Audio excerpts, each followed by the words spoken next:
Episode 7 की शुरुआत 2 साल पहले से होती है। हम एक वुमन को देखते हैं, इसका नाम योंगसुन होता है, जो अपने घर की बालकनी पर होती है और एक बच्चे को देख रही थी जो साइकिल पर जा रहा था, लेकिन आगे से गाड़ी आती है और इसका एक्सीडेंट हो गया था।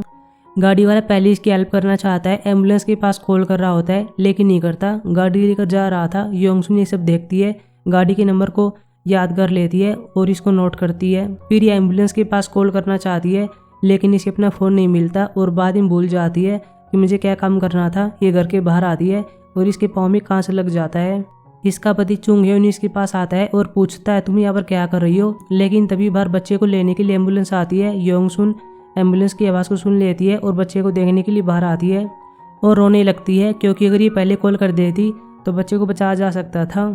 अगले सीन में योंगसुन पुलिस स्टेशन में होती है, गाड़ी के नंबर को प्रोवाइड करती है और काफ़ी प्रयासों के बाद अपराधी को पकड़ लिया जाता है। अब सभी कोर्ट में होते हैं और अपराधी की ओर से सेओखुन होता है, जो कि अपराधी की हेल्प कर रहा था। सेओखुन योंगसुन के पास आता है, पूछताछ करने लगता है। पहले बताता है कि मेरा नाम ये है, कुछ टाइम के बाद पूछता है कि मेरा नाम क्या है, लेकिन ये नहीं बता पाती, इसको याद ही नहीं रहता। तभी पास में कुछ बच्चों को दिखाता है जो कि योंगसुन के स्टूडेंट होते हैं और ये इसके फेवरेट थे, लेकिन इसको नहीं पता होता कि इनके नाम क्या हैं। सेओखुन यह प्रूव करता है कि इसको अल्जाइमर है। इसकी फर्स्ट प्रायोरिटी एम्बुलेंस के पास कॉल करके बच्चे को बचाना था, लेकिन इसने ऐसा नहीं किया। इसने गाड़ी के नंबर को नोट किया। हम इस पर बिलीव नहीं कर सकते, इसे कुछ भी याद नहीं रहता। इस प्रकार सेओखुन यह केस जीत जाता है। अगले सीन में प्रेजेंट के सीन में चलते हैं। सभी अब मीटिंग कर रहे थे। नाइन अपनी नई सिस्टम पॉलिसी को लेकर आती है, जो कि इंसेंटिव के बारे में होती है। इसको चेंज करना चाहती है। ताइसब के कोलीग इसके अगेंस्ट होते हैं, लेकिन कुछ नहीं कर पाते। जब सभी लोग नायोन पर चिल्ला रहे थे, तब सेओखुन इसकी हेल्प करता है। ताइसब के कोलीग इसके पास आते हैं, इसको बता देते हैं कि नायोन ने क्या किया। हम कुछ भी नहीं कर पाए, क्योंकि वहाँ पर सेओखुन था जो कि उसकी हेल्प कर रहा था। हमें सेओखुन के खिलाफ कुछ ढूंढना होगा। ताइसब कहता चिंता मत करो, मैं इसकी तैयारी पहले कर चुका हूँ। अगले सीन में एपिसोड 6 के लास्ट वाले सीन को देखते हैं। इस लड़की का नाम हाइजीन होता है, जो कि सेओखुन के पास आती है। दोनों घर के अंदर आ रहे थे, हालांकि यहाँ पर कोई होता है जो इन दोनों की फोटोज ले लेता है। अगले सीन में ताइसब इन फोटोज को देख रहा होता है। साथ में से कोलिग्स होते हैं। इनको लग रहा था कि इनका अफेयर चल रहा है और हम कोई झूठी न्यूज बनाएंगे। हाइजीन एक सेकंड ईयर की लॉयर होती है। ताइसब कहता है कि इसने हाइजीन को फंसा लिया था ताकि इससे सीक्रेट जानकारी निकलवा सके। अगले सीन में सेओखुन को देखते हैं, जो किसी काम के लिए सिंगापुर जा रहा था और सामने चुंग ह्योन को देखता है। इसके पास पुलिस वाले आते हैं और कहते हैं कि आपने अपनी पत्नी को फोर्स किया था और उसने सुसाइड कर लिया। उसके भाई ने आपकी रिपोर्ट की है, हम आपको अरेस्ट करने के लिए आए हैं। सेओखुन इसके पास आता है, बता देता है कि मैं कौन हूँ। इनसे पूछ लेता क्या बात है, ये बता देते हैं। हालांकि चुंग ह्योन ने कह दिया था कि मुझे कोई लॉयर नहीं चाहिए। बाद में गाड़ी में होता है और ये ऐसी याद करता है कि मैंने योंगसुन से क्या बात की थी। योंगसुन कहती है कि मैं तुम्हें और दुख नहीं देना चाहती, मैं नहीं चाहती हूँ कि तुम मेरा डायपर चेंज करो। मैं तुम्हें इन सब के लिए फोर्स नहीं कर सकती, मैं शांति से मरना चाहती हूँ, इसलिए हम ट्रिप के लिए स्विट्जरलैंड चलेंगे। मैं अपनी नस काट लूंगी, ऊपर से कूद जाऊंगी, लेकिन तुम्हें कुछ नहीं होगा, क्योंकि वहाँ पर सुसाइड करना क्राइम नहीं है, यह चीज़ वहाँ पर वैलिड है। अगले सीन में सेओखुन इस बारे में जिन्नू को बताता है और केस पर काम करने के लिए कहता है। सेओखुन फिर चुंग ह्योन से मिलने के लिए आता है, लेकिन चुंग ह्योन कहता है कि मुझे कोई लॉयर नहीं चाहिए। हालांकि यह इसे किसी तरह मना लेता है। बाद में हमारे सभी लॉयर केस के बारे में बात करते हैं। ह्योमिन बताती है कि योंगसुन के पास 1.3 बिलियन संपत्ति है। अगर कोर्ट में यह साबित हो जाता है कि चुंग ह्योन ने सुसाइड में उसकी हेल्प की थी, तो यह पैसा उसको नहीं मिलेगा, यह पैसा योंगसुन के भाई को मिलेगा। हमें साथ में चुंग ह्योन के अफेयर के बारे में पता चला है। अगले सीन में सभी कोर्ट में होते हैं। योंगसुन का भाई योंगजिन इस बात पर जोर देता है कि इसने मेरी बहन को मरवा है। सेओखुन चियोंगहोन से सवाल जवाब करने लगता है, इसके अफेयर के बारे में पूछता है। चियोंगहोन कह देता है कि हाँ मेरा अफेयर चल रहा था, लेकिन उस टाइम मुझे नहीं पता था कि मेरी पत्नी को अल्जाइमर है। मैं उसे डिवोर्स देना चाहता था और अपने नए पार्टनर के साथ रहना चाहता था, लेकिन जब मुझे पता चला कि उसे अल्जाइमर है तो मैंने ऐसा नहीं किया। मैं उसे बहुत ज़्यादा प्यार करता था। मेरी पत्नी ने सुसाइड करने के लिए कहा था और मैंने उसकी हेल्प की। वह मुझे और दुखी नहीं देखना चाहती थी।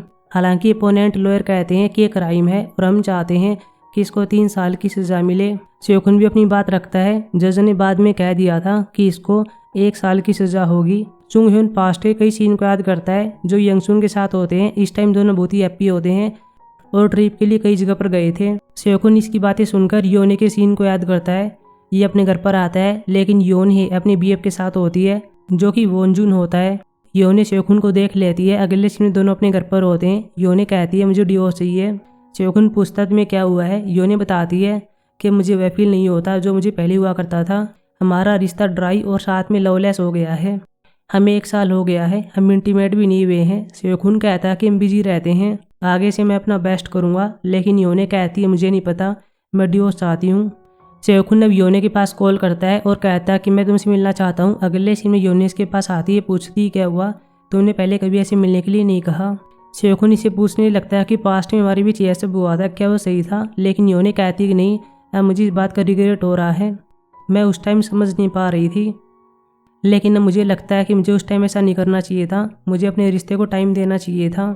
सेओकुन कहता है कि मैं तुमसे कभी नहीं मिलूंगा, मेरे पास साबुन और सेंट मत भेजना और डॉग को अपने पास रखना। यह कहकर ही चला गया था। अगले सीन में जिनू को देखते हैं जो कि रेस्टोरेंट में आ गया था। मिनजुंग का वेट कर रहा होता है। मिनजुंग इसके पास आती है और कहती है कि तुम यहाँ पर क्या कर रहे हो, सारा दिन शराब पीते रहते हो।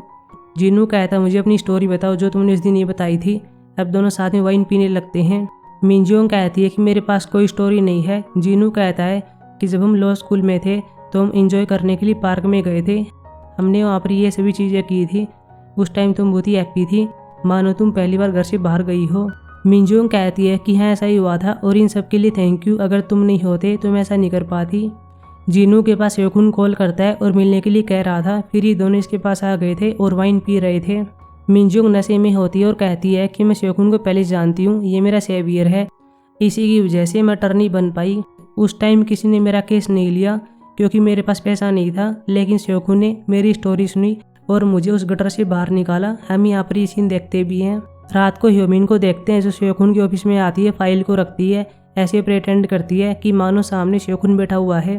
पहले सेओकुन की नकल करती है, उसकी तरह बोलती है और ये कहती है तुमने अच्छा काम किया, यह फाइल सही है, तुम मेरी स्टूडेंट बनने के लिए तैयार हो। ह्योमिन कहती है इसके लिए थैंक यू। लेकिन तभी पास में सेओकुन होता है और इसको बोलता है। ह्योमिन इसको देखकर चौंक जाती है और कहती है कि आप यहाँ पर क्या कर रहे हो, आप यहाँ कब से हो। सेओकुन ने कह दिया था स्टार्टिंग से। ह्योमिन इसको देखती है और कहती है कि यह कोई बात है, क्या तुम कॉफ़ी पीना चाहोगे। अगले सीन में दोनों साथ में कॉफ़ी पी रहे थे। ह्योमिन कहती है कि मैंने आपको मेरी माँ के बारे में बताया था और मेरा बोझ हल्का हो गया था, आपको भी ऐसा ही करना चाहिए, आपके अंदर जो कुछ भी है उसको बता दो, मैं आपकी बात को सीक्रेट रखूंगी। सेओकुन फिर सारी बातें बता देता है जो योने के बारे में होती है। ह्योमिन इसे कंफर्ट देती है और कहती है कि टाइम के साथ सब कुछ ठीक हो जाएगा, तुम उसे बुला दोगे। सेओकुन कहता है ठीक है, बाद में जाने लगता है, इसे थैंक यू कहता है और हम कल मिलेंगे, यह भी कहती है ठीक है। अगले सीन में जिन्नू को देखते हैं जो कि मिनजुंग को इसे घर पर ले आता है। मिनजुंग कहती है अब तुम जा सकते हो, लेकिन जिन्नू कहता है कि मैं यहीं पर रहूँगा। अगले सीन में मिनजुंग बाहर आती है और इसको देखती है कि गया नहीं है। रात को मिनजुंग सोई हुई थी। अब हम सुबह देखते हैं मिनजुंग को जाग आती है और ये बाहर आती है। किचन में इसकी माँ होती है जो खाना बना रही थी। ये अपनी माँ को हक करती है, काफ़ी देर तक इसे बात करती है, लेकिन बाद में इसको याद आता है कि जब मैं 23 साल की थी तब मेरी माँ की डेथ हो गई थी और अब मैं 40 ऊपर हो गई हूँ, यानी कि यह केवल सपना है। अब ये अपने रूम में होती है, अपनी माँ को मिस करती है और रोने लगती है। जिन्नू इसके रोने की आवाज़ सुनता है, इसके पास आता है और पूछता है क्या हुआ। मिनजुंग इसको देखती है और कहती है कि तुम मेरे रूम में क्यों आई। जिन्नू कहता है तुम रो रही थी इसलिए मैं आ गया, मैं यहीं पर सोऊंगा। मिनजुंग मना करती है। जिन्नू कहता है कि मैं कुछ भी नहीं करूँगा। बाद में इसकी बात मान लेती है, हालांकि इसकी ओर मुँह करके नहीं सोती। अगले सीन में सभी लॉयर अपने काम पर होते हैं, अपनी फाइलों को चेक कर रहे थे, लेकिन फाइलों के बीच में एक फाइल को देखते हैं जो कि अपोनेंट की कॉन्फिडेंशियल फाइल होती है। ये एक दूसरे से पूछते हैं कि यह फाइल कहाँ से आई है। बाद में इस बारे में सेओकुन को बताते हैं, लेकिन सेओकुन कुछ ज़्यादा रिएक्ट नहीं करता। रात को ऑफिस में एक एम्प्लॉय आता है और यह फाइल चोरी कर लेता है। सुबह यह फाइल ताइसब को देता है। ताइसब ने कह दिया था तुमने अच्छा काम किया। बाहर मिनजुंग की सास को देखते हैं, साथ में इसका पति होता है। मिनजुंग की सास कहती तुमने बताया क्यों नहीं कि तुम लॉयर बन गई हो, तुम पहले हमारे घर पर रहा करती थी, हमारी चीज़ों का यूज़ किया था, तुम्हारा इतना खर्चा हो गया है, हमें पैसा चाहिए। मिनजुंग कहती है कि मैं तुम्हारे घर पर काम किया करती थी, क्या मुझे उसका खर्चा लेना चाहिए। सास इसको मारने के लिए आगे बढ़ती है, लेकिन मिनजुंग पीछे हो जाती है, दोनों को चट्टू मारती है और ये कहती है कि अगली बार यहाँ पर मत आना। सिक्योरिटी गार्ड को बुला लेती है, इनको ऐसे भेज देती है। पुलिस के पास कॉल करना चाहती है, लेकिन ऐसा नहीं करती। फिर अपने ऑफिस में आती है। जिन्नू इसके पास आता है, पूछता है क्या तुम ठीक हो। इसने कह दिया था मुझे क्या होगा, मैं तो बिल्कुल ठीक हूँ।